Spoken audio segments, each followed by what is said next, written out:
Hello everyone, this is Alraies. This is SIF 2021. With me is Dr. David Cox. He is the Cath Lab Director at Brookwood Baptist Hospital in Birmingham, Alabama, and he is an ex-president of SCI.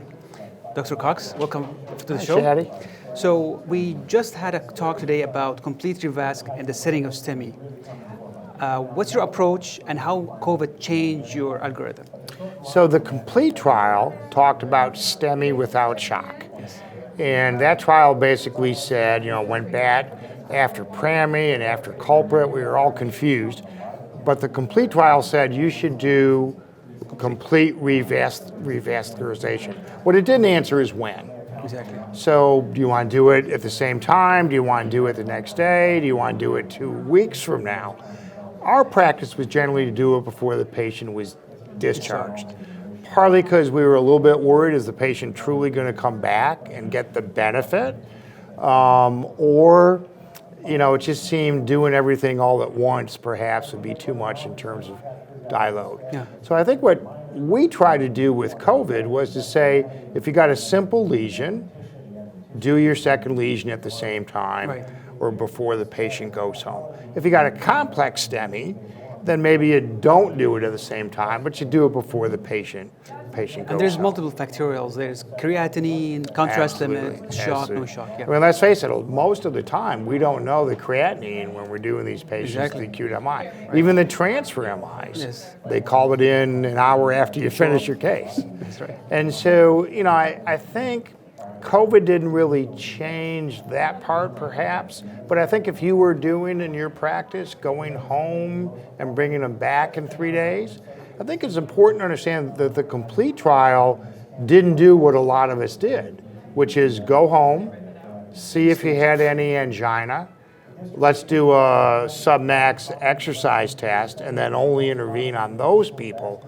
Complete said no. You just go ahead and fix the second or third The other lesion. question I have is to do, let's say you have a moderate lesion during the STEMI, and shall you drop a pressure wire on that second vessel on how the hemodynamic would change your values? Right. So it's always been controversial to me, and I'm sure to you too, Shadi, because more current has been very crystal clear that if you're not doing the infarct vessel, you can drop a FFR, IFR down the non-infarct vessel, and if it's normal, you can take that to the bank. Okay. If it's not normal, then you got a little bit of judgment. Right. So, you got to weigh that doing it at the same time, which is pretty easy to do, Absolutely. versus bringing the patient back during the hospitalization, Right. and then A new doing it. access, a new You contrast. gotcha. You gotcha. I wish access were a free lunch, but it's not. Access is never, even radialist, of Exactly. which I'm one. Yeah. It's not a struggle. a free lunch. Exactly. And so,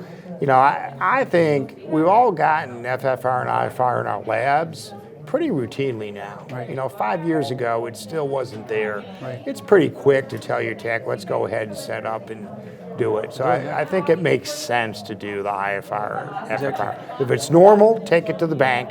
If it's not normal, then you got to use some clinical Leeway, judgment. yeah, but that's perfect. The other question I have is there's a paucity of data and trials, and the guideline did not change.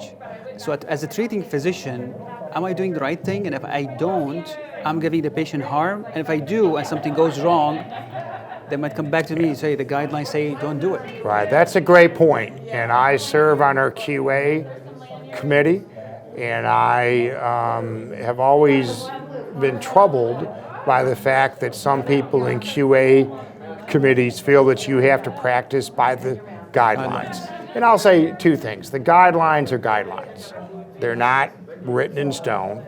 And I think this field is moving so fast. Yes. We have meetings like SIF, SCAI, where clearly the data has come out, gotten ahead of the guidelines. Right. And frankly, I think some of the guideline writers, let's just say it could be controversial Right. in how they interpret what the data is. Right. So I've always told people, don't practice necessarily what the guidelines are. Practice what you think is the best thing for your patient and have the data at your fingertips. And I'm always available. People within SCI are always available to act as a resource Tim give Henry guidance. has been a big guiding force for me. And I've called him a number of times, said, I had this case, here's what we did, what do you think? And we'll quote a paper with each other. Now, Absolutely. one paper doesn't make guidelines, but I think the guidelines are always 2 to 3 years behind, right? Exactly. Always 2 Which to is 3 years. challenging. In European fact, do a good job better than us. But no, in fact, in shock, that's the big issue, right? I mean, and I'm not sure the culprit shock trial is as definitive as people think. I don't think it's the final word. Yeah, I think we still have to parse that out. I think 70% of people had a cardiac arrest. which is high mortality and extremely high mortality. and we show that the brain death is pretty high. Right. So right. you're fixing a dead body, so already you are biased for your outcome to be negative. And the challenge, Shaddy, was that if you take the arrest patients out, now it takes 10 years to do that trial. Yes. Right? I mean, it's just hard to do these trials. I know when we did Stenpami and Cadillac, Greg Stone and Cindy Grimes, we excluded shock patients.